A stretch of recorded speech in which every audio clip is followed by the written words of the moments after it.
大家好，欢迎来到会生活频道。今天我们跟大家谈一下种生菜，给大家看一下我们后院生菜的育苗情况。这次我们种的呢是红叶生菜，这个红叶生菜呢是常见生菜的其中一个品种，经常用于制作沙拉、三明治等西式餐品，也经常呢被我们用于清炒等烹饪美食。首先了解一下红叶生菜，它最低的发芽温度是5摄氏度，适合于春季和秋季的播种。当然，它发芽和成长的最适宜温度是15到20摄氏度。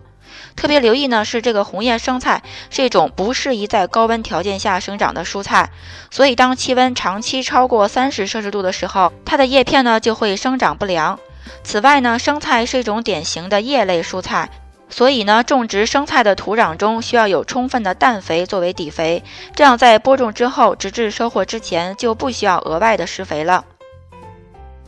我们可以把它种在花盆里，就像这样，随便找一个2加仑的花盆，放入几粒种子，浇上水，放在温暖靠窗的地方就可以了。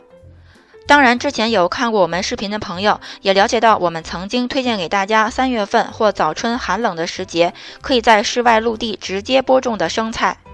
作为一个种菜博主呢，既然说了，就一定要亲自实践给大家看，不然所有的种菜讲解都变成了一种空洞的理论和知识，没有任何的可参考意义。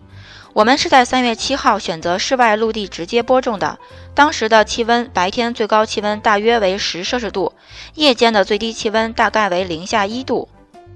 就这样先整理出一块土地，然后呢把它们戳成小洞，然后把种子整齐的撒在土内，然后盖上浮土，浇上水就可以了，非常的简单。这个生菜呢不需要育苗，直接播种就可以了。由于最近夜晚的天气还是相对较寒冷的，而且在3月份我们这里通常1个月会有多一半的时间是在下雨，所以覆盖一个小暖棚是非常有必要的，可以起到防风、防雨、防低温的作用。这样自制的一个简易的矮的小暖棚，材料包括夹子、透明塑料布和管子，它平均的成本大概为1个平方米5加币。所以考虑用较低成本，并且在气候较寒冷的季节，打算开始陆地直接种菜的朋友，可以考虑一下使用小暖棚。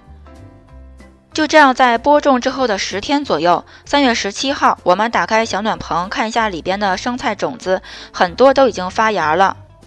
那在气候较寒冷的季节呢，它的成长比正常气候温暖的季节成长速度要略慢，这个是完全正常的现象，大家不用着急，耐心等待就可以了。顺便再回过头来看一下我家往年在后院种植绿叶生菜的样子，在气候温暖的季节，它1个半月就成熟了。总体来说，生菜是一种快种快收、好管理的蔬菜。好了，今天的视频就跟大家分享到这里。如果您有兴趣关注我们后院即时种菜成长状况的更新，或者和我们一起种菜的话，欢迎您订阅我们的频道，也感谢您的长期支持和观看，咱们下期再见。